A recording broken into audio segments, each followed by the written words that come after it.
Before we start our video series on Attack on Titan, as always, don't forget to like and subscribe to the channel. Now, let's dive into the first season. It all begins more than 100 years ago when humans were being devoured by Titans. To protect themselves, they built 3 walls: Maria, Rose, and Sina. Thanks to these walls, they have lived peacefully for a century. Our main character is Eren Yeager. He and his adopted sister, Mikasa Ackerman, live in Shiganshina, a district located outside Maria's gate. This was done as a decoy to delay the Titans in case of an attack. Their father, Grisha, is famous for finding a cure during an epidemic that threatened the entire city, saving many lives for which everyone was grateful. However, since there haven't been many problems in the city since then, people have become complacent. Even the members of the garrison, who are supposed to monitor the walls and protect them in case of an attack, simply spend their time drinking. Eren strongly dislikes this because he believes that even though everyone is living in peace now, it doesn't mean it will always be this way, so everyone should be prepared. Since they are simply enjoying life, Eren decides to join the Scout Regiment. This is a guild whose task is to venture outside the city walls and find ways to fight the Titans. However, no matter how many times they go out there, they haven't been able to make much progress. Mikasa tells their parents about her brother's desire, and they, understandably, are not happy about it. Their mother immediately forbids Eren from joining, but their father understands that if his son strongly desires something, it's impossible to stop him. Grisha himself goes on a business trip outside the city walls. Meanwhile, we are introduced to another main character named Armin, who is friends with Eren and Mikasa. Armin and Eren want to go beyond the walls, but their king has forbidden it. While they are discussing the reasons for this, a colossal titan attacks their 50-meter walls, breaking through the gate with its foot and allowing smaller titans to enter. All the residents immediately start to flee, but Eren's mother is still in their house, so he and Mikasa run to find her. Due to the house being destroyed, their mother is trapped under debris. And although the children try to save her, they are unable to lift the beams. Since they refuse to leave her, they are taken away by a member of the garrison named Hannes. And because they left their mother there, she is eaten by a titan. He takes them to a ship that is supposed to take them inside Wall Maria. However, out of nowhere, an armored titan appears and breaks through Wall Maria, meaning titans can now get through there as well. Those who managed to survive fled as refugees behind Wall Rose, but because there were too many of them, a food shortage arose. All the refugees were sent to cultivate the land, but even then, there wasn't enough food. Therefore, the following year, the government decided to send almost 25,000 refugees to defend Wall Maria. After the operation, which was not successful, just over 100 people returned. However, this sacrifice allowed them to at least partially solve the food problem. A year after these events, the main characters decide to enter the Cadet Corps, where they are to be trained as warriors who will then join one of the 3 guilds. The most elite is considered to be the military police because their task is to protect the king within the inner walls. And since this is the safest place, almost everyone dreams of joining, but only the top 10 graduates can do so.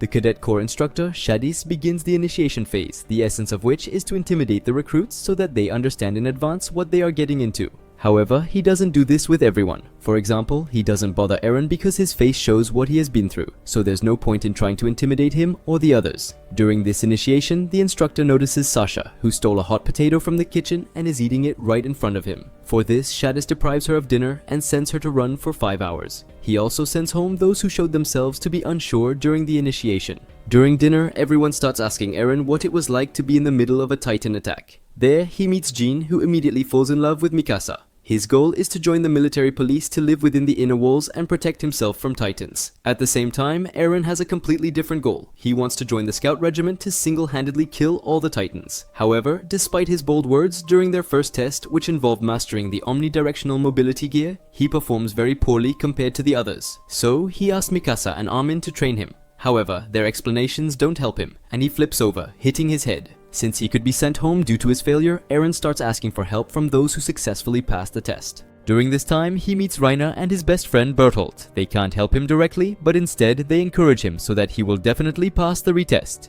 During the retest, Eren is lifted into the air, but after a short pause, he fails again. However, Shadis asks one of the cadets to switch belts with him, after which they lift him into the air again. This time, Eren passes the test without difficulty, and it turns out that his failures were due to a broken belt. The cadets began rigorous training during which they were evaluated. Mikasa was considered the most capable, and Eren was praised for his diligence, thanks to which he achieved a lot. Armin was not the strongest physically, but during theoretical training, he showed his best side. In the end, 218 cadets graduated from the academy, and Mikasa and Eren were among the top 10, giving them the opportunity to join the military police. However, despite this, Eren still wants to join the Scout Regiment, telling the others that they were taught in the academy to kill Titans. However, those who are best at it are kept away from the Titans, hidden behind the walls of Sina. His speech convinces many, so those who initially wanted to join the military police follow Eren into the Scout Regiment. Mikasa and Armin also want to go there, not wanting to leave him alone. But as soon as they graduate and begin defending Wall Rose, the Colossal Titan attacks, breaking through the gate like it did 5 years ago and allowing other Titans to enter. Upon encountering the Colossal Titan, Eren wants to kill it and attacks. But instead of fighting him, the Colossal Titan simply breaks a large part of their weapons. This means that unlike ordinary Titans, the Colossal Titan is intelligent. Appearing out of nowhere, it disappears just as quickly. And since it appeared, there is a possibility that the Armored Titan will also appear, which, like last time, will break through the inner walls of Rose. Therefore, the task of the people now is to evacuate civilians as quickly as possible and try to kill as many Titans as possible, defending the walls of Rose. Mikasa, as the most capable, is sent to an elite squad to help civilians, while Eren and the other graduates are divided into groups to fight the Titans. Titans do not possess intelligence, they are driven only by instincts. For the most part, they resemble men but do not have sexual organs. They do not touch animals, their only target is people. And the fact that they lived outside the walls for many years and did not feed on people proves that they do not need food. This means that they hunt people for the sake of extermination. If a Titan's head is cut off, it will regenerate within 2 minutes. However, this does not mean that they are immortal. The back of the neck is their weak point, and if it is cut, they simply do not have time to restore it. Eren and Armin, in the same group, go to fight the Titans, but on the way, one of them is immediately eaten by a Titan.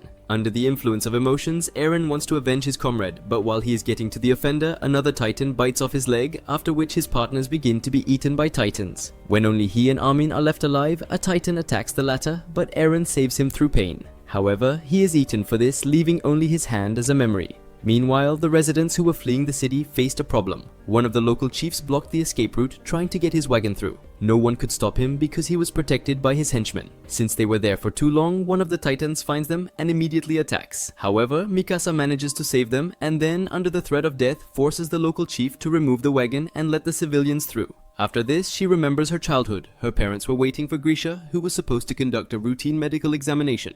But instead of Grisha, bandits broke in, who first killed her parents and then took her away to sell to wealthy perverts. When Eren and Grisha arrived at the scene, they found only traces of a struggle. Grisha went for the military police and ordered Eren to go to a safe place and wait for him, but instead he went after Mikasa. After killing one of the bandits, Eren deals with the second one in the same way, thereby saving Mikasa. However, it turns out that there were 3 bandits, so it's Mikasa's turn to save Eren. After a while, the military police and Grisha arrive, who scolds Eren for not listening to him and risking his life. Since Mikasa has nowhere to go, Grisha offers her to live with them. Because of what happened to her, Eren became the most precious person to her. But when she learned from Armin that Eren was eaten by a Titan, she wanted to ease her pain by killing Titans. But another problem arose. The suppliers who replenished their gas supplies for the ODM gear were surrounded by Titans, so the cadets could no longer fight, as many of them were eaten simply because they could not fly away. Those who survived decided to save the suppliers, but on the way there, Mikasa runs out of gas, and left without the main equipment, she is attacked by a Titan. Initially, she wants to give up, but remembering Eren's words, who told her to fight no matter what, she decides to do just that. But suddenly, from behind her, Mikasa is saved by another Titan who, after the blow, furiously finishes off its opponent. From there, Armin takes her to the roof where they, along with another cadet named Connie, watch as this Titan kills another Titan using hand-to-hand combat. After seeing this, Armin suggests using this Titan for their own purposes. He wants to lead it to the suppliers so that it can kill the surrounding Titans. John has already managed to get there, taking the lead and bringing the surviving cadets to the location. But when they arrive, they are attacked by Titans, who are killed by the allied Titan. Armin explains his plan to save the suppliers. They have 7 5-meter Titans, but they don't have enough gas to fight them, so he suggests blinding them with weapons and killing them at point-blank range. Their plan works almost perfectly, but the Titan that Sasha attacked has to be killed by the team. After freeing the suppliers from the Titans, the cadets replenish their gas supplies. But while they were carrying out their plan, other Titans attacked the allied Titan, surrounding it and starting to devour it. Mikasa wanted to save it but didn't have time because when this Titan saw the Titan that attacked Eren's squad, it lunged at it without arms and killed it by attacking its weak spot. However, after this, it fell powerless, and from the spot that is considered weak in a Titan, an unconscious Eren emerged, whose limbs were even restored, meaning that he was the one who saved everyone. Despite this, everyone considered him to still be a danger, so it was decided to surround and kill him. But Mikasa's squad interfered as much as they could, promising to kill anyone who approached them. However, the captain still gave the order to shoot at them. At this moment, Eren remembers that he became like this because of his father's experiments, who injected him with a substance that erased Eren's memories. But he also remembers that his father gave him the key to the basement of their house, where he was supposed to uncover many secrets. Remembering this, Eren grabs his friends and, transforming into a weakened version of a Titan, saves Armin and Mikasa. The body of the Titan from which he emerged, like the bodies of the other dead Titans, began to evaporate. Eren takes advantage of this and asks Armin to go out to the soldiers and try to convince them. He does so, saying that they can use Eren's power for the good of humanity, thanks to which they can exterminate the Titans. However, the captain is not convinced by the words and still orders them to be killed. But Pixis, one of the main officers of the garrison, prevents this. He climbs the wall with the guys and listens to Armin, who suggests using Eren to close the hole in the city wall with a huge boulder. To their surprise, he agrees with them and immediately calls all the soldiers to announce the plan. According to the plan, Eren transforms into a Titan and using his body blocks the hole with a boulder. Other Titans interfere with this, so the task of the soldiers is to drive as many Titans as possible into a corner and delay them as much as possible. An elite squad will go with Eren, whose task is to protect him from other Titans. Many soldiers will die because of this mission, so Eren bears the responsibility for completing this mission and saving humanity. Because if the Titans break through Wall Rose, people will have to hide behind the walls of Sina. However, only half of the entire population will be able to survive there. Eren and the elite squad reach the boulder, after which Eren transforms into a Titan by biting his finger. But as soon as he does this, he immediately attacks Mikasa. In an attempt to kill her, Eren knocks himself out, putting the completion of the task at great risk. But despite his lack of control, the squad decides to protect him anyway, because Titans strongly attracted to Eren are approaching them. Unlike last time, when Eren's Titan form instantly recovered from all sorts of injuries, this time it doesn't happen and he simply sits unconscious. While they are fighting, Armin runs up and wounds Eren in his weak spot, trying to awaken him and restore his sanity. Thanks to him, Eren proceeds with the original plan, and all the other soldiers are ordered to protect him at the cost of their lives. The mission is successfully completed, and Eren completely blocks the gate. However, after this, he is completely exhausted, but he is saved by Captain Levi from the scout regiment, who did not fight from the beginning because they went on an expedition before the Titan attack. Many soldiers were killed or seriously injured because of this, which caused the threat of an epidemic in the city again. Having completed the task, Eren receives significant injuries, and when he wakes up, he finds himself locked in a basement under the supervision of Captain Levi and his commander Erwin. It turns out that they know about the basement in his house and that he became a Titan because of Grisha.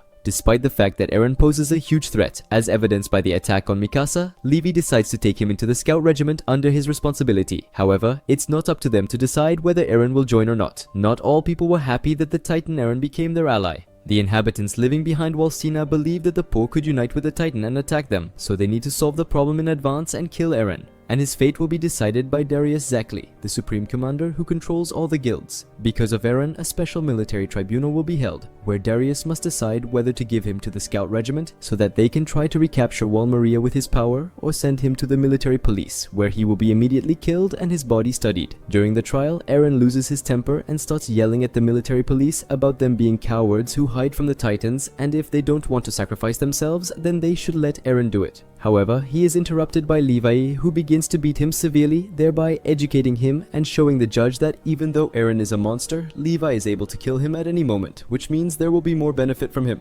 This move helped them, and the judge decided to send Eren to the scout regiment for a test assignment. If they can recapture Wall Maria, Eren will be kept alive, but if he fails to show his best side and fails the mission, he will be killed. Eren will be in a special operations squad, also known as Levi's squad. Under his supervision, they will live in an old castle. This is all Erwin's idea, who had a plan from the very beginning, which he hides. The only thing known is that in 30 days they will go on a test expedition for a rehearsal before the main mission. New recruits will go with them, including Armin and Mikasa, as well as Jean, who from the very beginning dreamed of getting into the military police, but because of everything that happened, changes her decision. In addition, it turns out that Hange, the major of this guild, has her own Titans, on which she conducts experiments, which allowed people to learn a lot about the biology of the Titans. But one morning someone killed them, which made Hang incredibly upset because these two Titans were of great value.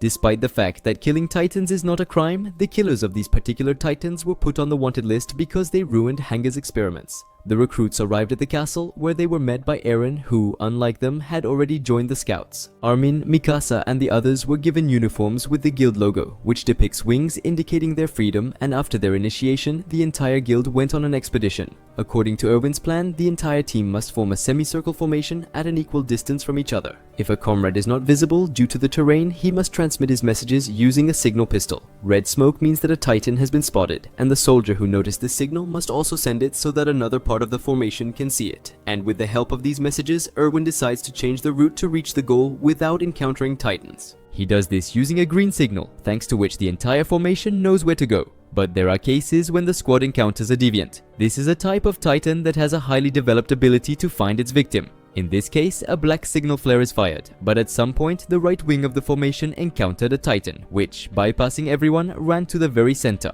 where Eren is now, namely in the safest place. Armin tried to stop her, but she turned out to be stronger and killed his entire team. However, she doesn't kill him, as upon seeing that it's not Eren, she simply runs further towards the center. Because of this, Armin concludes that this Titan is also a human with the same ability as Eren. This female Titan leads other Titans behind her, who completely destroy the right wing of the formation. Jean, Armin, and Reiner try to stop her, but unlike other Titans, she protects her weak spot, so they can't do anything.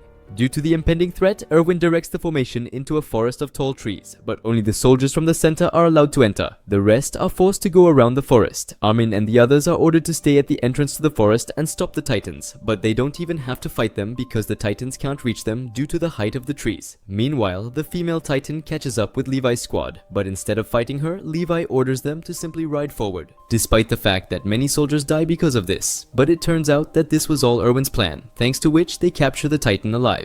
Levi stays with Erwin while Eren is ordered by his team to run to a safe place. Before she is caught, the female Titan manages to cover her weak spot with her hands, which Levi tries to cut off, but she has the ability, like the armored Titan, to strengthen certain parts of her body. They couldn't break through her with ordinary weapons, so it was decided to use explosives. But as soon as the female Titan heard this, she began to scream frantically, causing the Titans who were standing at the entrance to the forest to immediately run inside, and when they reached her, they began to devour her. The soldiers, on the contrary, tried to save her, but they failed, and using the steam from the Titan's body, the girl escapes. Erwin decides to retreat back to base, informing the others about this using a blue signal flare.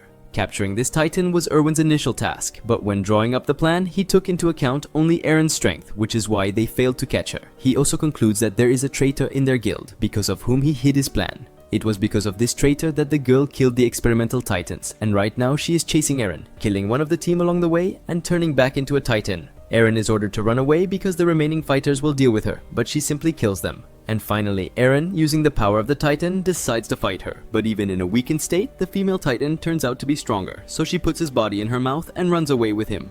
But Mikasa and Levi, who noticed that the female Titan was very tired from all the battles, flew to the sounds of their fight. While Mikasa distracted the female Titan, Levi attacked and wounded her so that she couldn't defend herself. Although he broke his leg during the fight, they had a chance to kill her, but Levi said that the mission was more important, so they simply take Eren and go back behind the walls. However, the losses from the operation are so great and unjustified that the guild is deprived of support, and Erwin and those involved are summoned to the capital, where Eren is to be killed. The military police, including Annie, who studied with the heroes at the academy, are ordered to escort the convoy carrying the scout regiment, but while they are doing this, Annie is called by Armin, who asks for help. He wants her, using her position as a police officer, to lead them inside, where they are supposed to escape. And to distract the authorities, Jean is disguised as Eren. When the guys get to the place, they need to go down to the basement, where they can get to the outer gate. However, for some reason, Annie doesn't want to go there because she finds it strange that there is no one around. It turns out that they knew from the beginning that Annie was the female Titan, so they wanted to lead her to the basement so that she couldn't take the form of a Titan there. But instead, Annie wants to become a Titan on the street. However, the soldiers prevent her from doing so. However, she still manages to transform with the help of a small knife on her ring. And this means that she understood from the very beginning that it was a trap. Eren, Mikasa, and Armin ended up in the basement, where Eren was supposed to become a Titan to fight Annie. However, he couldn't do it because a specific goal is needed for the transformation, and Eren in turn couldn't believe that Annie was a Titan. Since it was dangerous to stay, Armin and Mikasa decided to go to the surface to distract Annie. But at that moment, she breaks through the basement and seriously injures Eren. Everyone already knows that there is a Titan in the city, but the military police doesn't want to risk their lives. In addition, they begin to threaten Erwin with death because his plan led to this. However, he is not afraid of death and simply asks the head of the military police to carry out his plan to the end. They don't want to take responsibility either, so they decide to just capture him for now. Meanwhile, Eren realizes that if he doesn't discard his humanity, all his friends will simply die. Therefore, he still turns into a Titan, after which he attacks Annie. However, she is again stronger and inflicts severe injuries on Eren. However, he becomes enraged by this, and the absence of limbs does not hinder him in battle. To save herself, Annie tries to climb over the wall, but Mikasa cuts off her fingers, causing the female Titan to fall to the ground, where Eren finally finishes her off. But at the last moment, he hesitates, and Annie manages to cover herself with an impenetrable crystal. As a result, the guild summons is postponed, and Annie is handed over to the scout regiment in the basement. Meanwhile, Erwin says that the time has come for the humans to attack. And so, we begin the second season, which starts with the revelation that all the walls hiding humanity are made of titans. A priest named Nick knows about this and urges the soldiers to immediately cover the exposed titan before sunrise. He was reluctant to discuss this topic, let alone explain why he knew about the titans within the walls but hadn't told anyone. On top of that, news arrives that titans have breached Wall Rose. Erwin immediately gathers everyone and orders them to move to the breach site. They take the priest with them, hoping that witnessing the devastation will convince him to share his knowledge. Armin and Hung figure out how the walls are constructed. Hung discovers that the material Annie used to harden herself and the debris from the walls have a similar structure. This means the titans within the walls covered themselves with this material, becoming the walls themselves. To seal the breach in Wall Rose, Erwin is ordered to cover himself with this material upon arrival, thus closing the hole. When they reach the town, Levy shows Nick the people who have lost their homes. He does this to pressure the priest into finally talking about the walls. His plan works, but not entirely. Nick still refuses to discuss the walls and titans, but mentions a girl who is the reason he and other cult members were ordered to remain silent. It turns out that the reason is Krista, a cadet from the 104th Training Corps who is constantly watched over by Ymir from the same corps. Ymir protects her from everything and even wanted to give her the right to join the military police, but Krista chose to join the scout regiment. By this time, Titans have already reached the location where the members of the 104th Cadet Corps are currently stationed. They were being held there without weapons to check if any of them were Titans, but the plan had to change. Each of them was given a horse so they could warn the nearby villages about the Titan attack. It turns out Sasha and Connie know these lands well because their villages are nearby. The squad split into groups to warn everyone as quickly as possible, while their leader, Mike, stayed behind to distract the Titans. It's believed that only Levi is stronger than him in the entire scout regiment. Being a very strong fighter, Mike easily dealt with some Titans, buying time, and was about to retreat. But at that moment, his horse was attacked by a beast Titan, who grabbed it and threw it at Mike, causing him to fall right onto a Titan who grabbed him and started to eat him. However, this Titan was stopped by the beast Titan. It turns out that the beast Titan can speak, and so it started asking Mike about his equipment, but due to shock, he couldn't answer. So this Titan took his ODM gear and simply left, then ordered the other Titans to eat Mike. Meanwhile, Sasha reached her village but found no one there except for a Titan who was devouring a woman in front of her daughter. Sasha tried to save her with an axe, but she couldn't, so she took the girl to at least save her.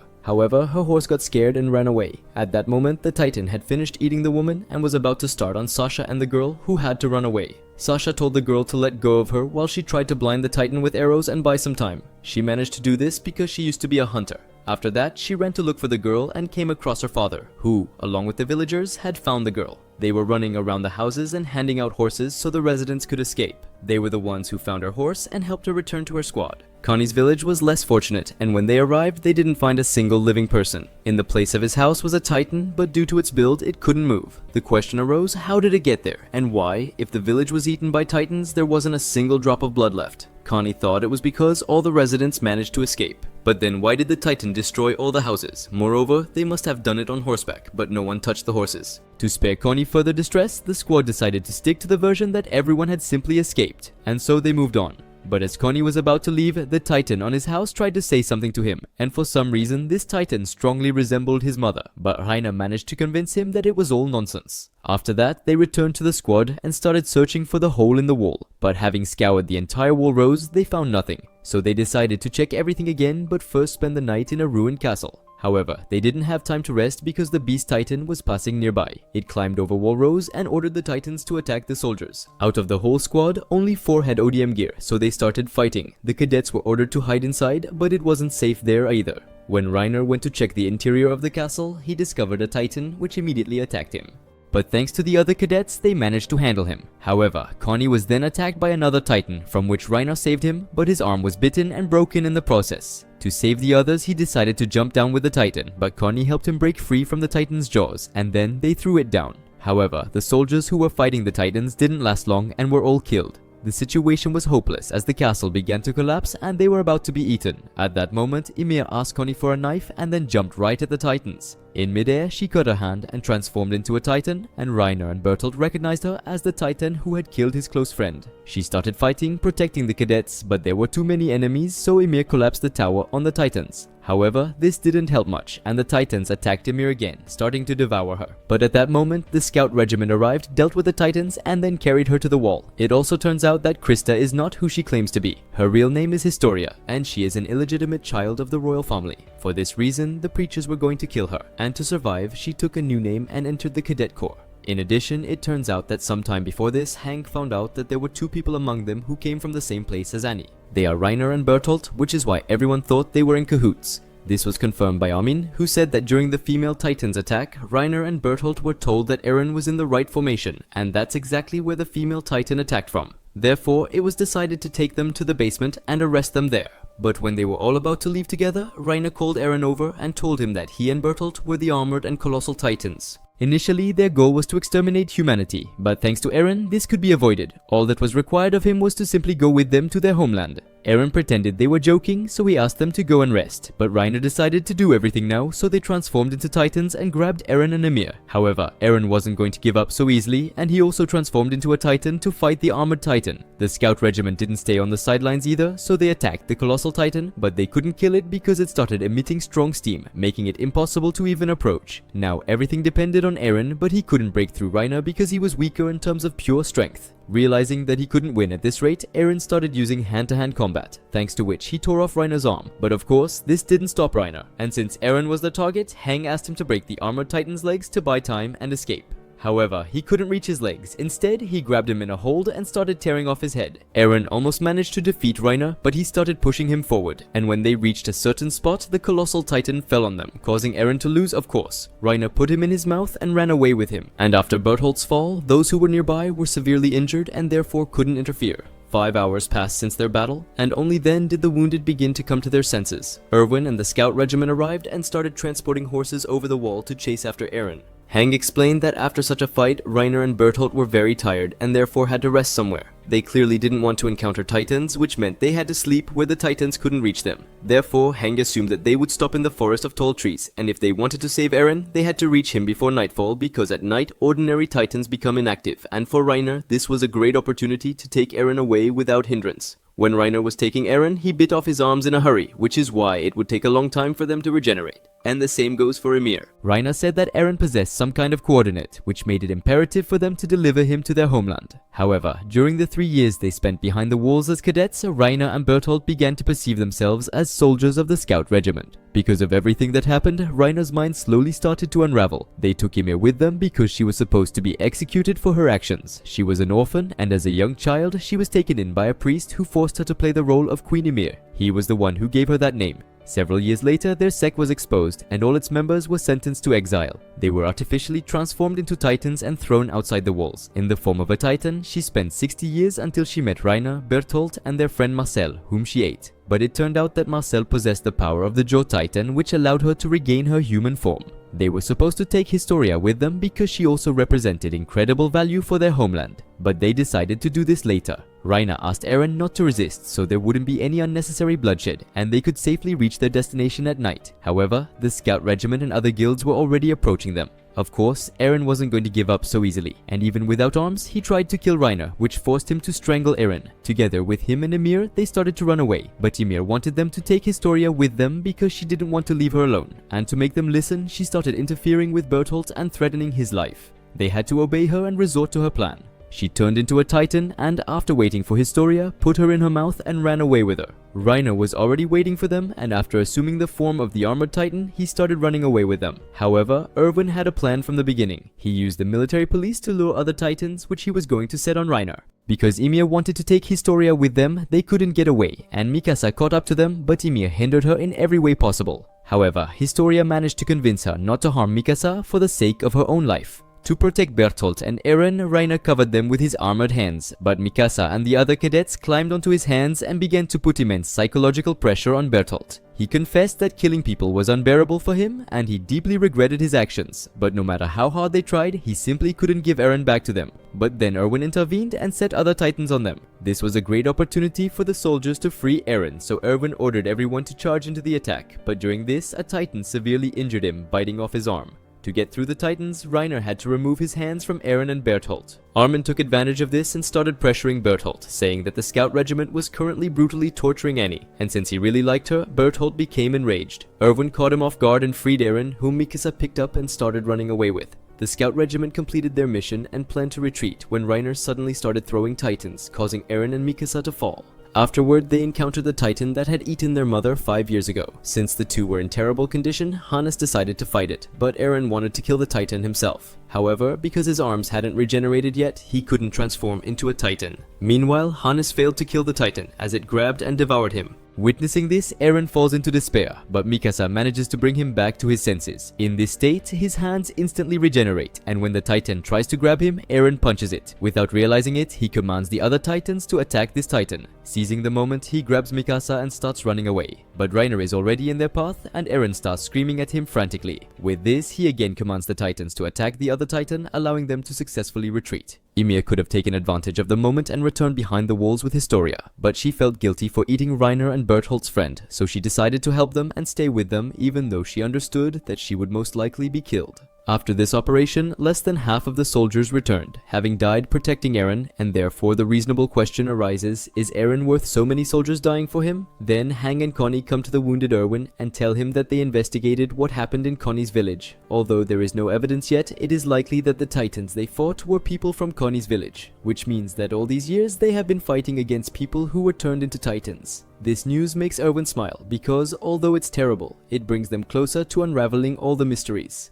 The third season begins with Captain Levi's squad settling into a house outside the city. This is done to protect Eren and Historia. There, they also practice transforming into Titans in order to use their hardened bodies to plug the hole in the wall. However, due to his poor condition, Eren couldn't transform into a proper Titan. Meanwhile, it's revealed that Pastor Nick, who knew the secrets of the walls, has been murdered. Hang went to the crime scene, but the military police refused to let her near the body, claiming it was a simple robbery and none of her business. However, she noticed that Nick's fingernails had been torn off, which meant he had been tortured before his death, most likely by the military police. She told the squad about this and suggested that he suffered because he revealed many secrets to Erwin. This could mean that the military police has started hunting the scout regiment. At this moment, Levi receives a letter from Erwin, which prompts him to order everyone to leave the house immediately, after destroying all traces of their presence. They manage to escape just before the military police attacks the house. It turns out that an order came from the capital to stop all scout regiment activities and hand over Eren and Historia alive. Levi decides to lead the entire squad to Trost, where Nick was recently killed. Going to the capital was too dangerous, but the commotion in Trost would work in their favor.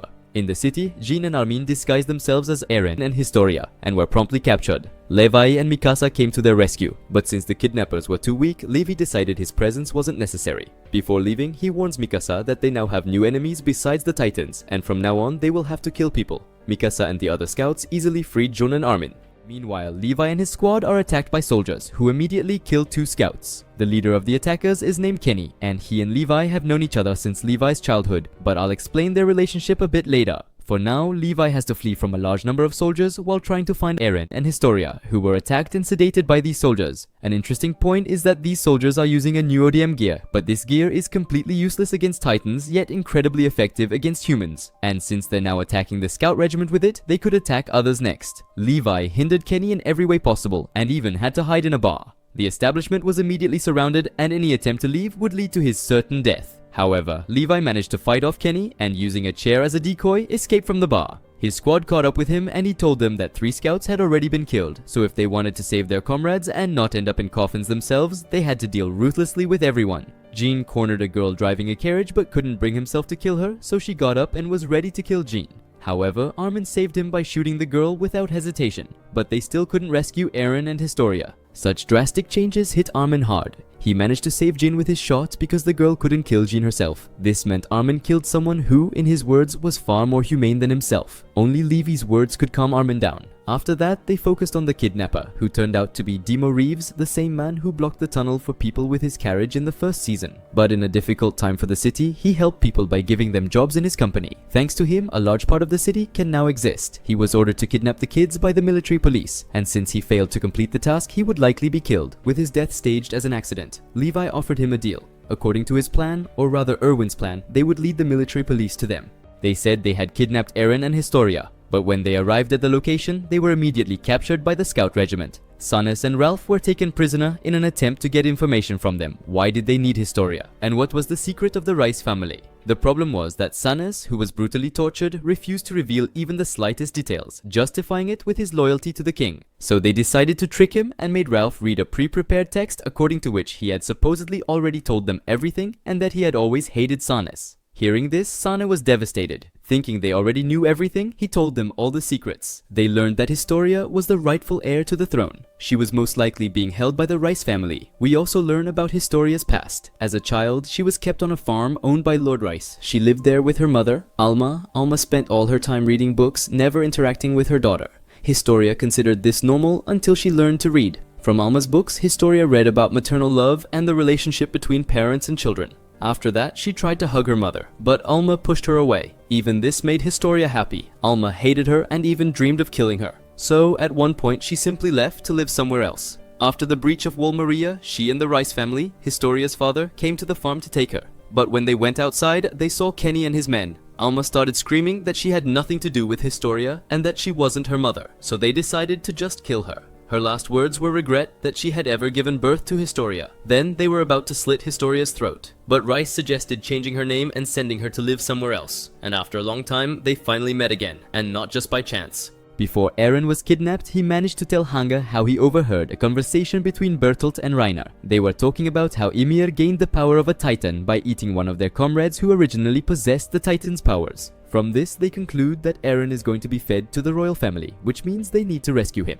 Then Pixis comes to Erwin, to whom Erwin says that he is going to overthrow the imposter king and put Historia on the throne. And he wants to do this without killing people, by staging a bloodless coup. But if his calculations turn out to be wrong, then every participant in the coup will be hanged. Erwin has a strong motivation for such a bold decision. As a child, his father was a teacher, and during a history lesson, he told the children how, over 100 years ago, people hid from the Titans by building walls. Surprisingly, they had no information about life before that. Little Erwin found this strange and asked his father about it, but for some reason, he refused to answer. But when they got home, his father decided to tell him about his hypothesis, which the king, to avoid problems, had altered everyone's memory about. At the time, Erwin thought it was wild and started retelling his father's words to his classmates until one day, the military police overheard him. After that, his father never returned home, and the king's supporters had a hand in his death. In turn, Erwin vowed that no matter what, he would prove his father's hypothesis. He realized that the king's supporters weren't trying to save humanity at all. They only cared about their own standard of living and would kill anyone who dared to encroach on it. Meanwhile, Kenny slit Demo Reeves' throat as he foresaw his betrayal, and only Flegel, his son, survived that night. This murder was pinned on Erwin, making him a public enemy. In addition to the murder, he was charged with the most serious offense, according to which he allegedly betrayed the people for his own interests, which meant that he and the rest of the scout regiment would be brought to trial, and those they couldn't capture were declared wanted. Marlowe and Hitch were sent to search for them, but they didn't particularly want to, because Marlowe questioned the actions of the military police, believing that the scout regiment was doing the right thing. However, they were captured by Mikasa and Levi. They weren't going to kill them, so Levi said he would let them go later. Marlowe started asking to join their squad because he believed he had chosen the wrong guild and was ready to do anything for justice and the scout regiment. However, Levi didn't have time to test him, so he refused, but Jean begged him to give him a chance to test the guys himself. He took Marlowe and Hitch aside and started threatening them with violence, deliberately tripping so Marlowe could pick up a knife. Then he supposedly pulled out a gun and started threatening Marlowe with it, but he didn't fight him, saying he trusted him. Jean was convinced by this act, and he promised Marlowe that he would persuade Levi to take him into the squad. Then the military police announced a hunt for Flegel to kill the remaining witness. Hang saved him from death by suggesting he tell everyone the truth about his father's murder. According to her plan, he would allow the police to catch him, and before his death, ask them to tell the truth about the incident. Unaware of anything, they revealed how they killed Demo Reeves and that they planned to finish off his workers. The scout regiment prevented Flegel from being shot, and in addition, there were townspeople in the house near where everything was happening. Upon learning the whole truth, they demanded justice. Flegel decided to take matters into his own hands and not let the townspeople starve. He took over his father's company and gave the townspeople hope. Meanwhile, Erwin was being rigorously interrogated, but he kept saying that the pastor had not told him anything. However, the high-ranking officials in power had long decided to get rid of Erwin, so they would hold a trial and then publicly hang him. Erwin tried to dissuade them, saying that he and the scout regiment, with the help of Eren, could protect the people. If they executed him, no one would be able to save them from the Titans, and everyone would have to hide behind Wall Sina. And since there was no food left, this could lead to a civil war. But the authorities didn't care, and they announced their verdict to execute Erwin. At that moment, news arrived that Wall Rose had been breached. Pixis immediately ordered to organize a corridor and do everything possible to save the residents, but the official, in turn, ordered to close the gates of Sina to any refugees. Because if Erwin's words about the civil war were true, he would do everything to prevent it, even at the cost of half the population's lives. The military refused to carry out his order, and then Darius Zackley, the supreme commander of the military, entered the hall. He said that with their actions, the officials had violated the very article they had accused Erwin of. In addition, they had crowned an imposter, which meant they should be arrested. Hang reported to the squad that Erwin had managed to organize a coup and the authorities had not yet raised a rebellion. In addition, they were able to prove their innocence in the murder of Demo Reeves, so all charges against them were dropped, which meant the Scout Regiment would continue to exist. The military now holds power, but they don't intend to keep it and want to place the rightful heir Historia Rice on the throne. But to do that, they must reach her while also freeing Eren, who is currently their captive.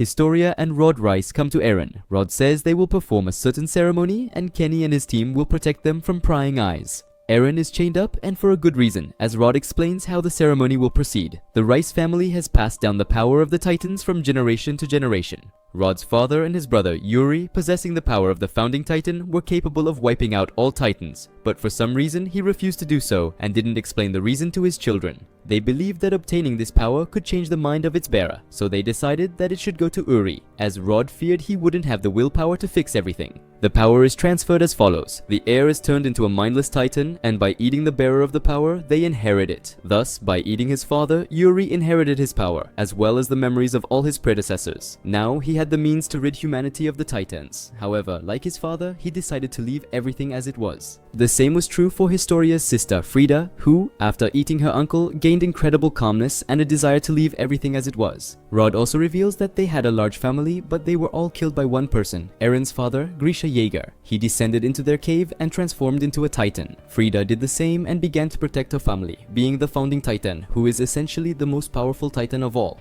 However, due to lack of experience, she lost to Grisha, who had the power of the Attack Titan. After eating her, he combined these powers and then killed the entire Rice family, except for Rod, who miraculously managed to escape. After that, Rod and Historia touch Eren, returning his memories, both his own and his father's. He began to consider Grisha a monster because he killed the Rice family and stole their power. However, Historia can fix everything. If she eats Eren, she will essentially become a god and regain the memories of all her predecessors, including Frida, whom she loved very much. Kenny began to interfere, as it turns out he also wanted to obtain this power. But upon learning that to fully possess it, one had to be a descendant of the Rice family, he started making things difficult for Rod for his own amusement. Kenny injured Eren, hoping he would transform into a Titan. He wanted to see a battle of giants, but Eren didn't transform. Instead, he started begging Historia in hysterics to eat him. However, Historia refuses to inject him and runs to save Eren, and Levi's squad arrives, killing most of Kenny's team. Shocked by what happened, Rod licks the remnants of the injection and begins to transform into a colossal Titan.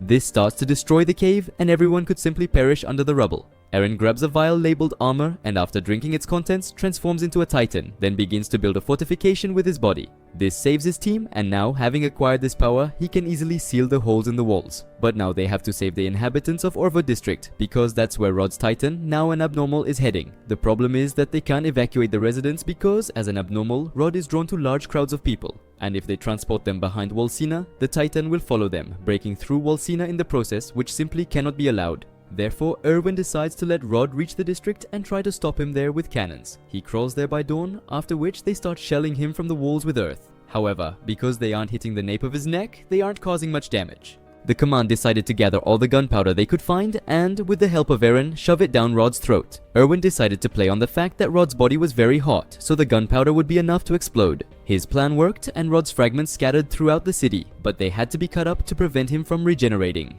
The final blow to Rod's death was delivered by Historia, who killed her father in front of the residents, earning their immense respect as she put their lives above all else. After that, she declared herself the rightful ruler of these walls, the Queen. At the award ceremony, all the residents were incredibly happy that the rightful heir ascended the throne. Meanwhile, Levi finds a half-dead Kenny, who, after the destruction of the cave, was the only one from his team to survive. And now I'll tell you about his past. Kenny had a grandfather who didn't have long to live. Before his death, he tells Kenny the reason why everyone hates the Ackerman name. The Rice family can control people's minds, but their powers don't work on Asians and the Ackerman family, which is why they started exterminating them. That's why anyone with the Ackerman surname never felt safe. Filled with rage, Kenny decided to kill Uri, but Yuri, having become a Titan, didn't let him do it. However, he didn't execute Kenny for the attempt on his life. Instead, as the founding Titan, he knelt before him, apologizing for the extermination of his family. Kenny was shocked by this and asked to serve him. After that, he went down to the underground city, where he headed to a brothel to meet a certain Kushal, but it turns out she had died from an unknown disease. Entering her room, Kenny sees her dying son, Levi. Kenny wasn't heartless enough to abandon the child to fate, but he wasn't fit to be a father either, so he raised him in a way he considered necessary for survival, claiming that in this world, strength decides absolutely everything. After that, he leaves him and returns to Uri, dreaming of obtaining his power, hoping it will change him and make him like Uri. He also tells Levi that he managed to steal the Titan serum, which would allow him to transform into a Titan, but if he truly wanted that, he would have already done it. In the end, he reveals that he's actually Kuchel's brother, making him Levi's uncle, and before his death, he gives him the serum. 2 months have passed since Historia's coronation. Eren's new hardening ability has allowed people to create new weapons against Titans. Hang designed a guillotine that they can use to kill Titans without engaging them in combat. During dinner, Eren realizes that in his father's memories, he clearly saw a man who is most likely Shadis. They immediately set out to see him to get any information they can. However, Shadi says he doesn't know anything specific, but he can tell them a little about Grisha. Once, outside the walls, he met a man who introduced himself as Grisha Jaeger. To his surprise, Grisha didn't remember anything except his name and that he was a doctor. He asked Shadis to take him to a hospital so he could try to help them. Just at that time, an epidemic broke out in the city and it was Grisha who saved everyone. There, he also met his future wife, who later gave birth to Eren. After the Titan attack, he and Grisha went to Eren, who told them that Kala had been eaten. Grisha responded that Eren must avenge his mother. He took him to the forest where he turned him into a Titan, and then let Eren eat him to gain the Titan's power. Shardis then returned the unconscious Eren to the others, and that's all he can tell them. We also learned that when Eren was trying to get into the Cadet Corps, it was Shardis who broke his belt to try to protect him, but Eren's determination prevailed. Meanwhile, at a scout regiment meeting, Erwin convinces everyone of the incredible importance of Grisha Jaeger's basement. They must gather soldiers and go to retake Wall Maria to try to restore life there and allow people to return home, as well as reach the basement that Erwin so desperately wants to reach. Everyone agrees with his plan, but Levi tries to convince Erwin to stay behind while he and the scout regiment try to carry out the plan. Erwin is very important to humanity, so he must not die under any circumstances. Therefore, Levi promises to break both of his legs if he disobeys. However, despite not being in the best condition, Erwin still wants to go to Shiganshina. Firstly, the soldiers will feel more confident with him, and secondly, he wants to be there when the secret of the basement is revealed, to which Levi eventually agreed. Preparations for the offensive began, and the scout regiment started transporting horses over the walls. The townspeople watched all this, and for the first time in the history of the scouts, they saw them off as heroes. The scout regiment headed for Shiganshina and reached it by dawn. To their surprise, no one met them. There were no signs of life within these walls, not even Titans. According to the plan, Eren reaches the breach in the far wall and closes it with his body. However, even after this, there was no reaction. But on the ground, Armin noticed an already cold teapot, which meant that someone had been preparing for their arrival. According to Erwin, they reached the walls from the forest in 2 minutes, and judging by the fact that the teapot was already cold, they were spotted at least 5 minutes before their arrival. This meant the enemy had a scout they hadn't noticed. Orders were given to search all the houses for Reiner and Berthold, but there was no sign of them anywhere. Then Armin suggested that they might be hiding in the walls, so Erwin ordered everyone to follow Armin and search the walls. His theory was confirmed, and in the wall they found Reiner, who instantly killed a scout, but in response he was wounded by Levi. However, Levi didn't manage to kill him before he transformed into a Titan, as Reiner was able to transfer his consciousness to other parts of his body. Following him, the Beast Titan and his Titans appeared. Among them was a Titan carrying some kind of cargo. Erwin thought this Titan was also intelligent, meaning it was a human, and that it was the spy who had spotted them in the forest. Zeke, that's the Beast Titan's name, threw a rock at them, blocking the inner gate with his throw. This was to prevent the scout regiment from escaping on horseback. Then he sent the smallest Titans to attack. Their task was to kill all those horses. Thus, like Erwin, he hoped this battle would put an end to their confrontation. Reiner also started hunting the horses, climbing the wall to deal with them. However, Eren interrupts him, transforming into a Titan and starting to run away from him. Of course, Eren was their main target, and Reiner thought he was just trying to get over the other wall and escape from them. But why would he transform into a Titan so close to him instead of doing it directly behind that wall? Reiner realized it was a trap, but after weighing all the risks, he decided to abandon the unfortunate horses and go after Eren. Levi's squad must help him, and the task of himself and the rest of the scout regiment, including the new recruits, is to stand outside and protect the horses. Eren transformed into a Titan to fight Reiner, as he had been practicing his new hardening ability all this time. The only problem was that they still hadn't seen Berthold. Considering that last time he fought while on the wall, Eren suggested engaging Reiner in a fight away from the walls so that Berthold couldn't interfere if necessary. Eren's task was to damage Reiner's armor as much as possible, so that other scouts could then take care of him. During the preparations for the attack, Hange managed to create a new weapon, which she called the Thunder Spears. They were designed specifically to fight the armored Titan, and their essence is that these spears explode upon impact, and the explosion is so strong that it creates a noise like thunder. That's why they were named that way. Reiner was absolutely sure that these spears wouldn't cause any damage, but to his surprise, they first deprived him of his eyes, and then they thrust these spears into his back, which battered him pretty badly. Repeating this action, they incredibly severely wounded him, but still didn't kill him, and with his last strength, he managed to let out a cry, after which the Beast Titan threw a barrel at them, inside which was Berthold. With his transformation, he was supposed to destroy everyone, but seeing the exhausted Reiner, he first rushed to him. He told him that he would soon transform into the Colossal Titan, so he gave Reiner some time to lie on his back and protect himself from the explosion, which he managed to do just as Bertolt transformed into a Titan. The explosion destroyed a huge part of the city, and destroying everything in its path, he headed for the inner gate. If he reaches them, he will burn the houses on the other side, which means the scouts will be surrounded on both sides. In addition, Zeke started acting, breaking boulders and throwing them at the scouts, quickly killing a huge number of them. As a result, out of the entire scout regiment, only the new recruits, Erwin, Levi, and his squad remained alive, and even then, not at full strength. Erwin was cornered and he had to decide what to do. The main goal of his life was to prove his father's theory, and for that, he simply had to look into Grisha's basement. He could do it right now, but then absolutely everyone would die. Or he could abandon his dream and lead the new recruits in an attack on the Beast Titan.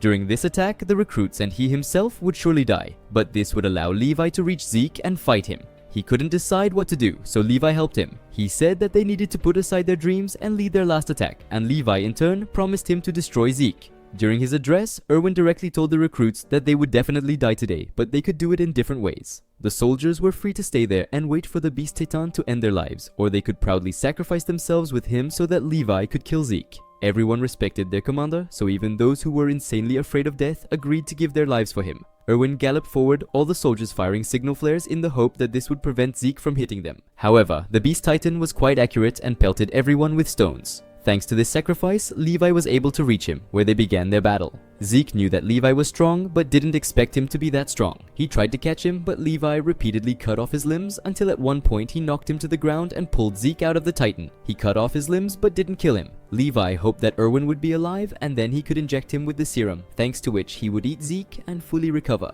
However, the Cart Titan interfered, grabbing Zeke and running away with him. At this time, Reiner had already recovered and together with Bertolt headed for the wall. So the guys decided to split up to deal with them separately. Eren and Armin would fight Bertolt and the rest would take on Reiner. First, they thrust a thunder spear into his leg, immobilizing him for a while. Then, in the same way, they opened his mouth and Mikasa thrust the last spear in there, thanks to which they pulled him out. At this time, Eren falls to the ground exhausted. Bertolt assumed he had a concussion, so his only opponent left was Armin. However, he realized that when the Colossal Titan starts releasing steam, it doesn't move. And on top of that, it starts to lose weight, which means it can only be defeated at a long distance. Therefore, Armin clung to the only place that doesn't release steam, namely the teeth, and simply waited. By releasing his steam, Bertolt inflicted severe burns on Armin, but he didn't even think about retreating, even though it caused him incredible pain. Bertolt decided to end his suffering, so he started releasing steam even more intensely to kill him faster. With this, he completely burned Armin, and practically nothing remained of him. However, this all turns out to be a diversion, and the already weakened Bertolt is attacked by Eren, who easily pulls him out of the Titan. He delivers his body to the roof to the burned Armin, and there they are met by Zeke, who intended to take Bertolt with him, but Eren told him that he would rather kill him than give him up. In response, Zeke said that he understood Eren's suffering, because they both became victims of their fathers, Grisha and Jaeger, but he didn't have time to finish because Levi was already coming for him. Before leaving, Zeke declared that he would definitely save Eren. At this moment, Eren realizes that Armin is still alive, which means that if he's turned into a Titan and fed Bertolt, he can be saved. Levi was about to give him the serum when suddenly the only survivors outside the wall come up to them, namely a recruit and Erwin, who turns out to be severely wounded and who can also be saved if he's injected with the serum. At this time, the captured Reiner hands Hank a letter to give to his beloved Historia. They aren't going to kill him yet, but there's no point in torturing him either, as he won't reveal anything anyway. However, they decided to keep him alive to try to get at least some information about the Titans. But Zeke thought otherwise, so the Cart Titan grabs Reiner and takes him away. At this time, heated arguments were taking place near the bodies of the dying Erwin and Armin about who should be injected with the serum to be saved. Eren and Mikasa begged Levi to inject Armin, but he himself and everyone else believed that it was Erwin who needed to be saved, as he was much more valuable to humanity. No matter how much Eren begged to save Armin, Levi still decides to help his old comrade. But before injecting him with the serum, he realizes that Erwin has already suffered enough. On the way to his dream, he lost many soldiers and went through a real hell with the Titans. After so much time, he finally found peace, and Levi didn't want to bring his friend back to hell. So, after reconsidering everything, he decides to save Armin, who, having turned into a mindless Titan, ate Bertolt and acquired his power. 4 hours have passed since the battle. and only 9 people out of the entire scout regiment survived. The remaining 199 were killed. However, despite the losses, they need to fulfill the purpose for which they came here, namely to go to Grisha's basement. There, it turns out that the key Eren received doesn't fit the basement door, but it perfectly matches the lock on the table. Opening the secret drawer, they find a false bottom, where the very books that Grisha so desperately wanted to pass on to Eren were located. First, they found a previously unseen photograph, on which it was written that humanity beyond the walls was not exterminated at all. On the contrary, they live much better than they do. In the book written by Grisha, we learn about his past. Grisha was born in Mali, being an Eldian, and one day he and his sister ran to watch an airship, but to get a better look at it, they had to leave their ghetto territory, and for that, they needed special passes. Grisha decided to run without them, and soon, being near the airship, they met soldiers who, for obvious reasons, didn't find any passes on them. There was a punishment for this, and Grisha decided to take it for both of them, for which he was severely beaten. His sister was taken away from him under the pretense of being escorted home, but when he tried to find her, he discovered her mutilated corpse in the river, and those same soldiers began telling his family that her death was an accident and that Grisha was to blame. Therefore, they should better explain to him the rights of their people. His mother was heartbroken, and his father only did what he was told by the officers. After that, he began to raise Grisha with even more propaganda against Eldia. Now I will try to explain what this Eldia of yours is. Behind it all is a girl named Ymir Fritz, who almost 2000 years ago acquired the power of the founding titan by making a deal with the devil. Her family began to rule Eldia, but after 13 years she died, and her power was distributed among her 9 children. Using the power of the titans, they waged wars against Marley, who had ruled this continent since ancient times. As a result, the 9 titans won and created their own empire. However, internecine wars began between the Eldians and Marleans, but with the help of the founding titan's power, they managed to maintain order. After 1700 years, the power of this titan passed to King Karl Fritz, who decided to renounce his sinful people and conflicts with other countries. Karl also renounced his power, and without the founding titan, it was impossible to maintain peace. The Marleans rebelled against the Eldians, starting the Great Titan War. During the battle, they managed to obtain the power of 7 of the 9 titans, which turned the tide of the battle in their favor. Karl Fritz took as many Eldians as he could and went to Paradise Island, where he hid behind 3 walls. Those Eldians who couldn't escape became people of the lower class, living in a guarded ghetto under constant oppression. Karl Fritz changed his surname to Rice and, using the founding titan's power, erased people's memories of the past, making everyone think that humanity outside the walls had been exterminated by titans. The Marleans, with the power of the titans, were the dominant nation until its neighbors, with the help of technology, began to catch up with their military might. Other countries didn't touch Paradise because Karl promised them that if they attacked it, the titans within the walls would destroy all nations. Let's go back to Grisha, who has already turned 18 and inherited his father's clinic. And so, during one of the appointments, Grisha noticed a strange crest on a patient. The patient said it was the mark of a patriot, and then began to tell him how his sister actually died. It turns out that he had an informant in the government, and he was told that the very soldier who took Grisha's sister home actually fed her to the dogs. Upon learning the truth, Grisha vowed to avenge her, and then joined the rebels. In their ranks, he meets Dina Fritz, the last representative of the royal family. After a year of acquaintance, they got married, and later she gave birth to a son, whom they named Zeke. A couple of years later, it turns out that the Marleans are announcing a recruitment of children to become cadets, and some of them will then receive the power of the Titans to attack Paradise Island. The rebels had high hopes for Zeke, thinking he would help them revive Eldia, but when Zeke turned 7 years old, he turned everyone over to the military. All the rebels had their fingers cut off during torture, after which they were turned into mindless Titans and sent to the walls. The same fate befell Dina, and after turning her into a Titan, we find out that she was the Titan who first ate Eren's mother and then Hannes. Of all the rebels, only Grisha survived. The soldier who killed his sister was about to throw him to the Titans, but another soldier, who had beaten little Grisha, stopped him and threw the offender to the Titan instead. Grisha's savior is named Eren Kruger, and he, having transformed into the attack Titan, killed all the soldiers. He told Grisha that he saved him for a reason. All this time, he was the man from the government who helped the rebels, and he deliberately awakened Grisha's hatred for the Marleans so that he would carry out an important mission. He needed to infiltrate Paradise and take the power of the founding Titan from the Rice family. One might wonder why Eren Kruger wouldn't do it himself. But as it turns out, all people who gain the power of a Titan are cursed, and they have no more than 13 years to live. If the bearer doesn't manage to pass on their power, it will go to a random Eldian, and those are the people who live within the walls. Therefore, Grisha must transform into a Titan and eat him to finally fulfill such an important mission. Having learned Grisha's past, we return to Eren, who, along with Mikasa, was imprisoned for daring to disobey the commander's order. But since they are still heroes, they are released early and sent to an audience. At the audience, Hank summarizes everything that's happening, saying that, in essence, they have new enemies, stronger than ordinary Titans, namely the whole world. Judging by the books, the enemy fears that they, the Eldians, will once again want to take over the world, so they want to destroy them. Then Historia receives a letter, and it turns out to be from Ymir. It said that her inevitable death awaited her, but she didn't regret her decision. The only thing that bothered her was that she didn't have time to marry Historia. After that, the award ceremony begins, and when Eren touches Historia's hand, he starts seeing Grisha's memories, and it turns out that he wasn't going to ruthlessly kill the Rice family at all. On the contrary, he asked Frida to kill the Titans near the walls so they wouldn't have time to eat her fellow Eldians. A whole year has passed since these events. The refugees were able to return home after the attack on Trost, and the scout regiment, or what's left of it, went beyond the walls to the sea to meet their new enemy. 4 years have passed since the events of the third season. During this time, Marley has been engaged in a prolonged war with the Mid-East Allied forces. It would seem that Marley has the advantage, possessing 7 of the 9 Titans. Why then has this war dragged on for 4 years? The answer lies in the fact that neighboring nations have not been idle. They have nearly caught up to Marley's Titan-based military might. Since only those whom Marley considers to be devils can control the Titans, a special unit of children has been created. These children will inherit the power of the Titans in the future. The next Beast Titan inheritor has already been chosen, Colt. However, a fierce competition is underway for the armored Titan. Gabi is the clear frontrunner among the children. Thanks to her desperate actions on the front lines, Marley managed to destroy the enemy's main weapon, an armored train. This allowed Zeke, Reiner, and 2 other Titans, Pieck and Porco, to gain the upper hand and bring the war to an end. Reiner suffered significant injuries in the process. While they emerged victorious, the Malayan military was deeply concerned by the near defeat of the armored Titan. According to Zeke, the military power of neighboring countries will surpass theirs sooner or later. Before that happens, they must urgently resume the Paradise Island operation to capture Eren Yeager. This will allow them to reclaim all the Titans and restore their former strength.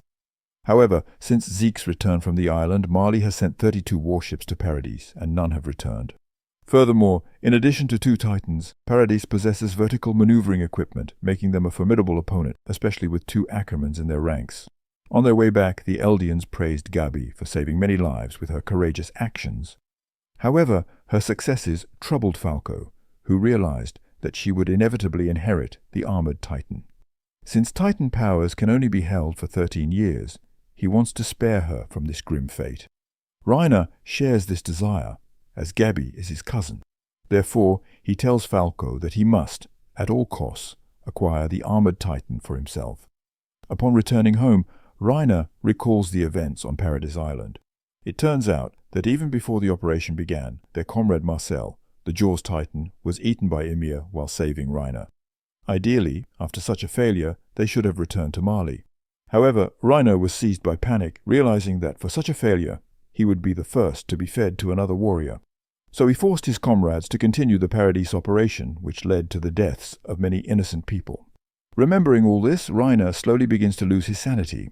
Then, the Tiber family arrives in Marley. They are very influential Eldian aristocrats, and one of their members possesses the power of the Warhammer Titan. Their leader, Willy, has come for a reason. It turns out that the Tiber family secretly controls Marley, and the oppression of Eldians by Marleyans is their fault. Therefore, at the upcoming festival, where representatives of other countries are invited, he wants to reveal the family's secrets and announce the start of an attack on Paradise. Since the war, not everyone returned healthy. Many soldiers needed psychological support. One of them was a legless soldier named Kruger, whom Falco quickly befriended. According to Kruger, he has long since recovered, but he doesn't want to be discharged because he fears being sent back to war. So he asked Falco to deliver letters to his family so they know he's okay. He can't do it himself because Eldian letters are always inspected. If he sent a letter, everyone would know he was faking mental problems. That's why Falco happily helped him. Before the festival, Kruger asked Falco for one more favor. He wants Falco to bring his old friend, Reiner, to him. Without hesitation, Falco fulfills his request. And what was Reiner's surprise when instead of a wounded Eldian, he saw Eren Yeager before him. They were in a basement under a residential building, and Eren's hand was cut. So, Reiner and Falco have no choice but to stay there with him. Reiner asks him why he came to Marley. Eren replies that he came for the same reason as Reiner. He couldn't understand why Reiner and Bertholdt breached the gate.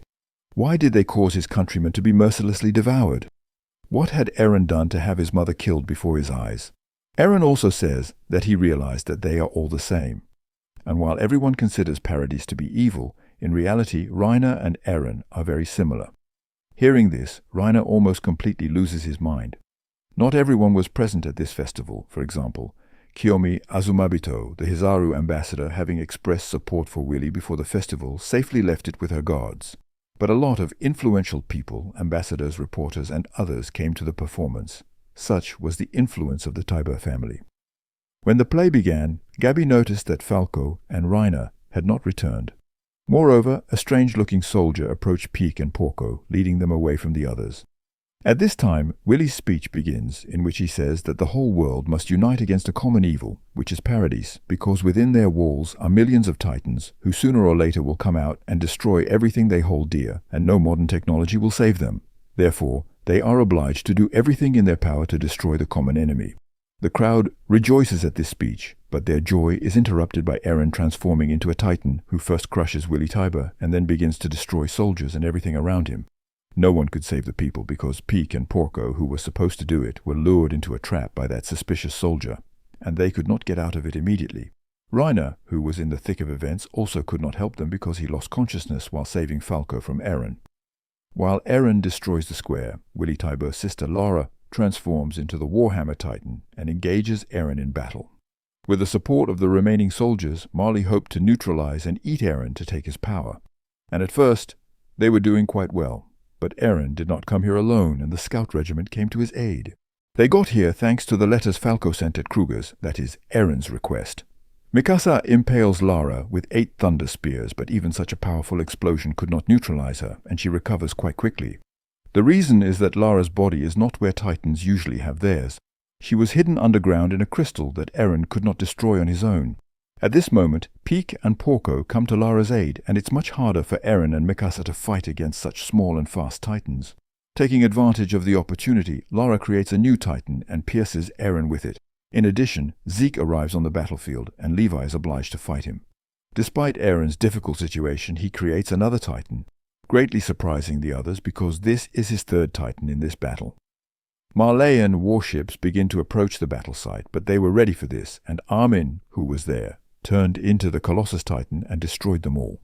This enraged Porco, and he rushed to attack Eren, but at that moment Levi knocks the Beast Titan to the ground and slices his nape. Following Zeke, the scout regiment manages to severely wound Peak, and Porco, enraged by this, rushes at Eren, but this was to Eren's advantage, and using Porco's strong jaws, Eren breaks Lara's crystal, then eats her and gains the power of another Titan. During this battle, Gabi and Falco lost many people, but their greatest loss was the death of 2 close friends. This enraged Gabi, and she swore to kill Eren at all costs. However, Eren's mission is coming to an end, and together with the scout regiment, which has many new members, they begin to leave the battlefield. Porco was going to stop them, but Mikasa proved to be stronger, and taking advantage of the opportunity, Eren was going to eat another Titan. Watching this in horror, Falco and Gabi start screaming and calling for help for the wounded Titan. Hearing this, Reiner asked to be allowed to die in peace, but the children would not calm down, and Reiner had to join the battle, though his Titan was in terrible shape. The thing is, the weaker a person's will to live, the weaker their Titan, and, of course, in such a state, he could not oppose Eren in any way. Mikasa takes Eren, and they begin to retreat, but Gabi was not going to let them go so easily. Having killed one of the scouts, Gabi and Falco climb onto the airship, where Gabi, taking advantage of the moment, kills Sasha. Of course, they were immediately beaten for this, but Jean was not going to kill them because killing these children would not stop all the horror or resurrect Sasha. With this news, they went to the room where Eren was being held, but Zeke was also there, who, it turns out, had been working with them all along, and everything that had happened before was his plan. Now, let's go back a little to the past. It all started when the Marleyans began sending reconnaissance ships to Paradis. One of these ships was brought ashore by Eren in Titan form, where the entire scout regiment was already waiting. Initially, the ship's captain did not want to make contact with the devils, but Yelena took control of the ship, the same Yelena who would later, in soldier form, lead Peak and Porco into a trap. It turns out that Yelena, her comrade Onyankopon, and a number of other accomplices are from countries ravaged by Marley. They were forcibly made to serve Marley, but Zeke was able to instill hope in them, and now they are volunteers in the fight against Marley. At a meeting of the Paradis Military Command, Hanger announces the terms of Zeke Jaeger, namely aid to Eldia in exchange for new military technologies and the establishment of relations between Paradis and countries hostile to Marley. His plan greatly alarmed the military because just recently he was trying to capture Eren by force. However, Pixis advises that they listen to his plan to the end. Zeke's plan involves contact between Eren, who possesses the power of the founding Titan, and a Titan of royal blood. Eren says that Zeke's plan is true because he was previously able to use the power of the founder only on the day he met Dina Fritz in ordinary Titan form, and he believes that this is the last hope for the Eldians to bypass the vow-renouncing war and gain control over the Titans within the walls. The military did not like this, and they demanded to reject Zeke's plan and kill Yelena and the others, but according to Hanger, they need any forces in the upcoming battle. As it later turns out, Yelena proved to be an incredibly valuable resource. She remained loyal to Paradis and helped them capture Malayan ships. With the help of Malayan engineers, Paradis obtained valuable information and technology. Their first external ally in the fight against Mali was Hizuru, who arrived at Zeke's request. He told them that the island has a valuable ice stone, by mining which they could build an industry that would restore their former glory. But the main reason they came here was Mikasa, because she turns out to be their ancient descendant, a lost leader. Kiyomi explains 3 points in Zeke's terms. First, they must use the rumbling as a deterrent war factor, which will help them maintain peace for another 50 years. And during this time, Paradis will be able to catch up with everyone in military power. Secondly, cooperation with Hizuru until the rumbling is no longer considered a threat. And thirdly, Zeke wants the founding Titan and the royal blood Titan to be passed down through inheritance. Zeke has little time left until the end of his 13-year term, so he needs Historia to give birth to as many children as possible so that he can pass his power on to them. Eren did not like this plan because he did not want their Historia to be used as breeding livestock, and therefore they should explore other options. Moreover, the alliance with Hizuru turned out to be short-lived, and after only 1 year, they stopped trading. Because of this, they will have to rely only on the power of the rumbling, which means there will be no peaceful solution. Their Historia had to find a husband and bear heirs. In the present time, the ship returned to Paradis, where Zeke was taken away from the others and Eren was imprisoned in a basement. And though he doesn't try to escape, he's surprised that he was imprisoned at all, because having the power of 3 Titans, nothing can stop him here. At this time, Gabi, mercilessly killing a guard, escapes from prison with Falco. They are met by Kaya, one of the orphans, and Gabi and Falco introduce themselves to her as Ben and Mia, and taking advantage of the opportunity, they stay to live with the Braus family, among the same orphans as Kaya. But Gabi didn't like it because she has to share a table with the devils. Kaya realized that these two are not actually from Paradis, but from Mali, and therefore she wanted to help them return home. But before that, she takes them to the village, where a Titan, right before her eyes, slowly ate her mother. She asked the kids what her mother had done to deserve such a death, and according to Gabi, there is a good reason for this. All the people eaten by Titans are paying for the sins of the Eldians, which they committed 2,000 years ago. However, neither Kaya nor her mother have any idea what those Eldians did, and especially, they have nothing to do with those sins. And only now, having felt Kaya's pain from losing her mother, Gabi begins to think that maybe she is wrong. On the way back, Kaya told them how she managed to escape from this village. She was saved at the risk of her life by her older sister. But that's her job, because she is an honorary member of the scout regiment named Sasha, the very one who was recently killed by Garby. However, she decided not to tell her about this, continuing to take advantage of the Braus family's kindness. Meanwhile, the Malayan military could not find the remains of the corpse of Zeke Yeager. Therefore, they concluded that he faked his death to side with Paradis. Of course, they cannot just let them go like that. Therefore, they are going to start preparing for a global offensive on Paradis, which should take place in 6 months. However, according to Reiner, this will play into the hands of Paradis, and they must gather all their remaining forces to attack Paradis in the near future. And with these words, he was able to convince his superior, Theo Magath, to launch a surprise attack. After that, Yelena confesses to Pixis that about a year ago she secretly met with Eren, asking him to put pressure on the military to take action. After all, if they are not influenced in any way, they will constantly argue and postpone everything until it is too late. She is also the leader of the anti-Malayan volunteers. But anti-Malayans who disagreed with her position magically died in unfortunate accidents. In addition to these Malayans, there was another person whose death was staged, and it turned out to be Darius Zackley himself. The Supreme Commander-in-Chief was killed by Jaegerists, thereby starting an open struggle with the old regime. After the assassination of Darius, his role was taken by Pixis, who came to the conclusion that there could be many traitor Jaegerists among his own army. Therefore, in order not to lose people, he decides to surrender. Then the Braus family goes to a restaurant, where they were invited by Niccolo. He arrived from Mali and had been in love with Sasha all this time, because she was the only one who enjoyed his food with incredible pleasure. and to try to comfort her parents, he invited them to his restaurant where he works as a cook. Learning that he is from Marley, Gabby and Falco secretly sneaked up to him and began to ask him for help, during which Gabby proudly declares that on the way to Paradise she valiantly killed Sasha. For this, Niccolo immediately decides to kill her, but Falco takes the blow. He grabs them both and takes them to the Browsers. He explains to them that they are Malians and that this seemingly innocent girl ruthlessly killed their daughter. So he takes out a knife and offers them to kill her. And if they can't do it, he will. Gabby begins to beg Niccolo to let Falco go because he is very dear to her. However, during the murder of Sasha, she did not think that Sasha could also be dear to someone. The head of the Browse family decides to stop this, explaining to Niccolo that he does not want anyone's death anymore. However, Kaya didn't care, and she tried to kill Gabby. She shouts that all this time she tried to help them, sincerely considering them friends. But she couldn't even imagine that she considered her friend a person who, without remorse for some sins, killed her beloved older sister.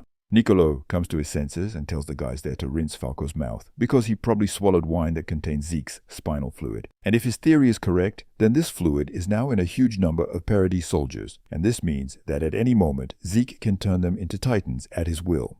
At this moment, a Jaegerist led by Flock bursts into the room. They captured the entire restaurant, which allowed Eren to meet with Mikasa and Armin.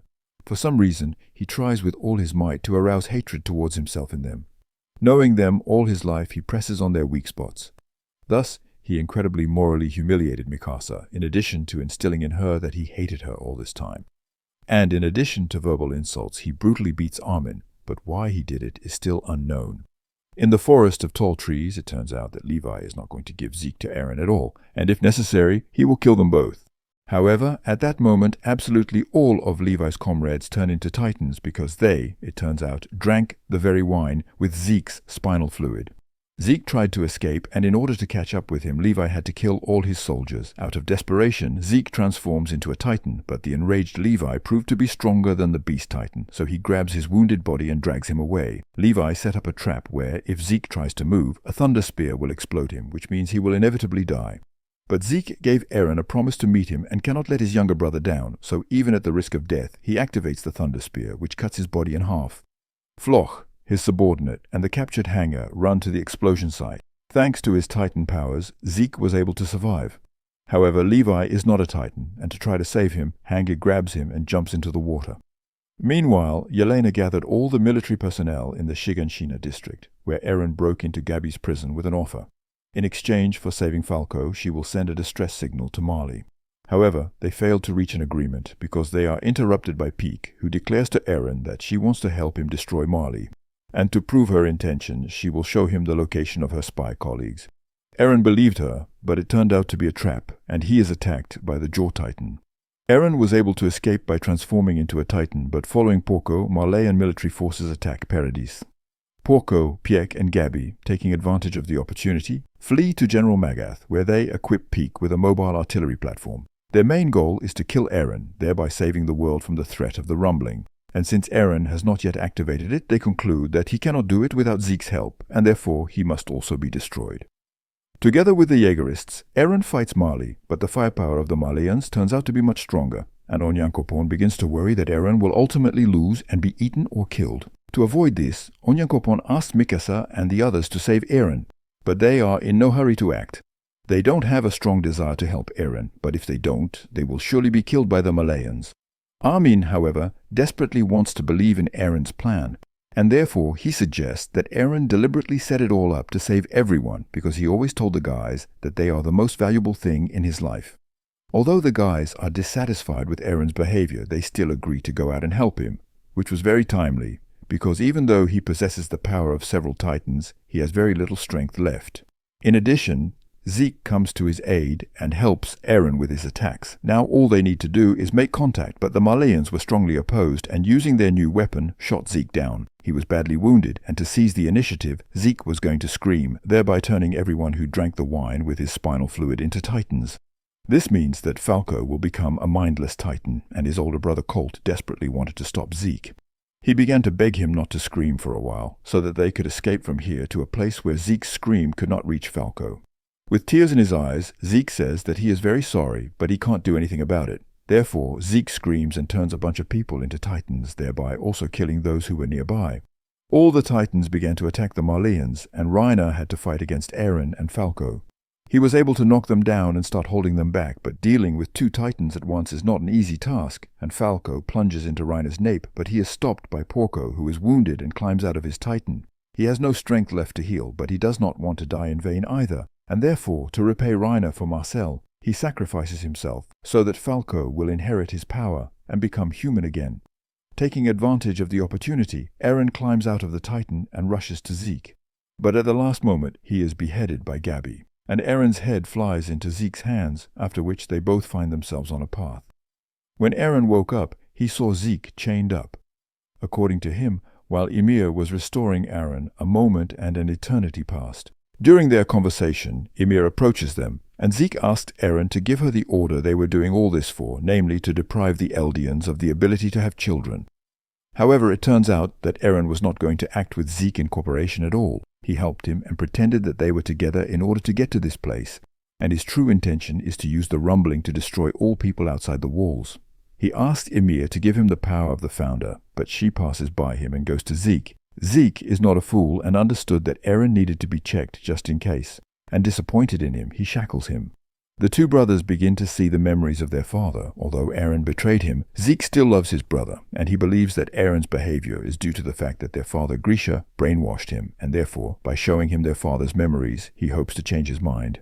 However, the more memories they watched, the more Zeke became convinced that Grisha had no influence on Eren's actions. Everything Eren did, he did of his own free will. After many years, they reached the moment when Grisha went down to the Rice family.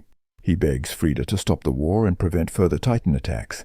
He managed to make her think, but the power of the Titan immediately awakens in her, and she is possessed by the vow renouncing war. Frida bloodily declares that the power of the Titan should not fall into the hands of an ordinary person, otherwise the tragedy of centuries past may repeat itself, so they all need to accept that they will soon be destroyed. But Grisha does not stop and begs to save his family, because their house is located near the walls. Moreover, the residents have no idea what sins are being talked about, because the king erased the memories of the first residents of Paradise. But Frida says that the whole rest of the world must be protected, and the only way to do this is to destroy Paradise from the face of the earth.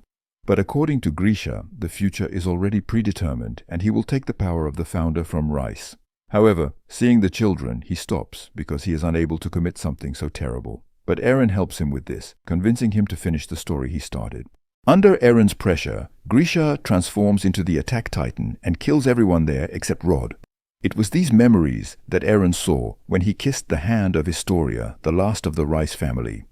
In horror, Zeke realizes that Eren had been manipulating their father all this time, showing him memories from the future, and showing them extremely selectively, thereby causing Grisha to suffer, realizing what he had done. After killing the Rices, he saw Zeke, and, with tears in his eyes, apologized to him for not being able to be a good father to him. He told Zeke that his goals were not destined to come true because Eren would achieve his, no matter what, and therefore he asks him to stop him. To do this, Zeke asks Ymir to deprive all Eldians of the ability to have children, and since Eren is chained, he cannot stop him. However, Eren, breaking his wrists, frees himself and rushes after Ymir. Zeke was no longer worried about this because no one can stop Ymir from fulfilling the order. Catching up with her, Eren says that she brought him here and that for all these 2,000 years she was waiting for someone, and therefore he asks her to share her power with him. This helped, and Eren transforms into the Founding Titan, and Titans begin to emerge from all the walls. Armin believed that this was necessary for their protection, and by freeing the Titans, Eren was going to destroy the Marley fleet. However, a couple of Titans would have been enough for this, and Eren freed absolutely everyone. At this moment, everyone from the people is on the path where Eren tells them that his goal is to protect Paradise, the island where he was born and raised, and for this purpose he will destroy the rest of the world. The Titans will march across the land and will not stop until the whole world is destroyed, because only in this way can he protect Paradise. Taking advantage of the chaos, Connie captured Falco and, taking him prisoner, fled on horseback. Connie's goal is extremely simple. He wants to feed Falco to his mother so that she turns from a mindless Titan into a human, and that it would be wrong to do this to the boys. The guys tried in vain to dissuade him from this idea, but Connie was determined to sacrifice Falco, even though he scolded himself for it. In the village, when Connie was one step away from returning his mother to human form, he is stopped by Armin. He understood that Connie's mother was very important to him, but he did not want to sacrifice a child for this, and therefore he decided to jump into his mother's mouth himself. But he was stopped by Connie himself, and after such a noble act by Armin, Connie decides to save Falco's life after all. Meanwhile, in addition to the Titans who were released from the walls after many years of being in the crystal, Annie is released. While she was in the crystal, everything seemed like an eternal dream to her, and only the conversations of Hitch and Armin helped her not to go crazy and somehow stay up to date with events, for which she was very grateful to them. But the problem is that Annie became a warrior for the sake of her adoptive father, and if Eren kills him with the rumbling, then she will have no motivation to fight. However, in addition to the Colossus Titans, there were also ordinary Titans in the city, who, as usual, were trying to eat people. The Browse family was running away from one of these, and at some point, Kaya was on the verge of death. But at the last moment, Gabi, risking her life, saved her, just as Sasha once did. Gabi admitted that she had realized all her mistakes and that she was actually the devil, since many people had died because of her, and after that, Kaya forgives her. Protecting Paradise is a noble cause, but no one wanted the extermination of humanity, and therefore the guys decide that Eren must be stopped at all costs before he kills everyone. For this purpose, Hanged, the guys, and the barely functioning Levi joined forces with Magath and Peak, and although at first this alliance looked dubious under the threat of the destruction of humanity, they still managed to find common ground and somehow get along. First, they need to capture the port and get to Eren by plane, but the Jaegerists are ahead of them and in addition take Azumabito and her engineers hostage, and without them it will not be possible to get the plane into the air. Armin and Connie, posing as allies to the Jaegerists, tried to convince them that they were pursuing the armored Titan and that to catch up and deal with him they needed a plane. However, Floch was ready for this and had wrapped the plane with explosives in advance, having previously warned the Jaegerists that these two might be traitors. Nevertheless, Mikasa helps them by taking the engineer to the basement and freeing Reiner and Annie's hands, thanks to which they were able to start fighting the Jaegerists. The problem is that preparing the plane for flight takes a very long time, so Azumabito suggests going south, where their hangar is located. There, they can calmly prepare for departure and begin the operation to stop Eren, but they need to act quickly, as the Colossus Titans can destroy this hangar at any moment. Reiner and Annie help the engineers get to the ship, but it is very difficult and they get injured, so Falco decides to help them and join the battle as well. But reinforcements in the form of a huge number of people were already on their way to the Jaegerists, but before the train appeared, someone blew it up. It turns out that this was the work of Shadis, who also wanted to stop Eren. As a result, the guys and engineers were able to get to the ship and start sailing, but Magath and Shadis refused to sail with them. The fact is that the Jaegerists still had the opportunity to leave the port and catch up with the guys, and since Shadis and Magath were both looking for a worthy death, they decided to sacrifice themselves and blow up the Jaegerist ship. Meanwhile, Liberio, the homeland of Annie, Reiner, and others, was destroyed, although some people were able to escape. Annie thought that her father was already dead, and if so, then she had no more reason to fight, so she refused to go any further. Thanks to the sacrifice of Shadis and Magath, the guys were able to get to the hangar, where the engineers began to prepare the plane for flight. In addition to Annie, who refused, Gabi and Falco will also not go to battle with Eren at Peak's request, and although another Titan could have helped them, no one wanted to risk the children. The preparation of the plane was in full swing, and as a result, the engineers were able to do their job on time. But at the last moment, just before departure, Floch shoots down the plane. The problem is that everyone who was in the hangar felt the rumbling, which means they no longer have an extra hour to prepare. The Titans must be delayed by any means, and realizing this, Hong appoints Armin as the 15th commander of the Scout Regiment, because now she will go to battle with the Titans, even though it is a guaranteed death. Having given her heart, Honge restrained the Titans with all her might to give the guys a chance to escape, and while she was doing this, Honge burned so brightly that she burned to ashes. Thanks to Honge's sacrifice, the guys went to battle with Eren, but they were not going to kill him because they sincerely believed that they could convince him and stop the rumbling.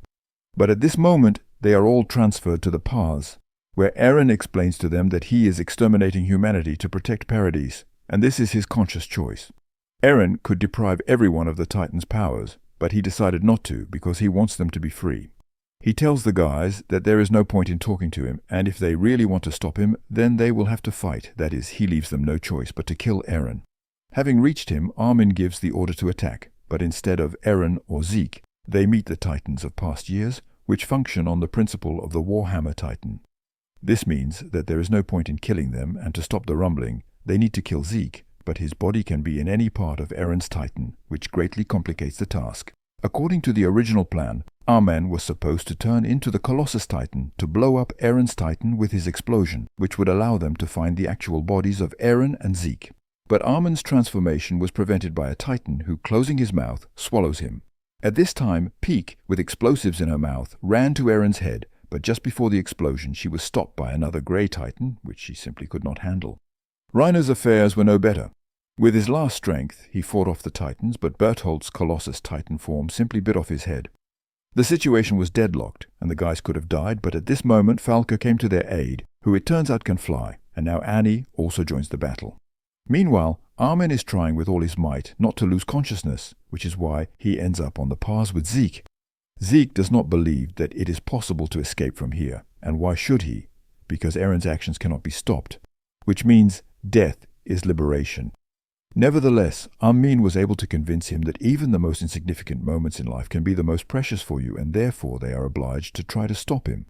Raising their eyes, they saw their former dead comrades. They apologized to them and asked for help for the last time. This works, and some of the Titans side with the guys, starting to defend them from other Titans. After that, Zeke breaks free from Eren's Titan and yells at Levi to kill him, even though Zeke didn't want this anymore. Finally, avenging his comrades, Levi decapitates Zeke, which destroys Eren's connection with the Titans and the walls, and therefore the rumbling is stopped.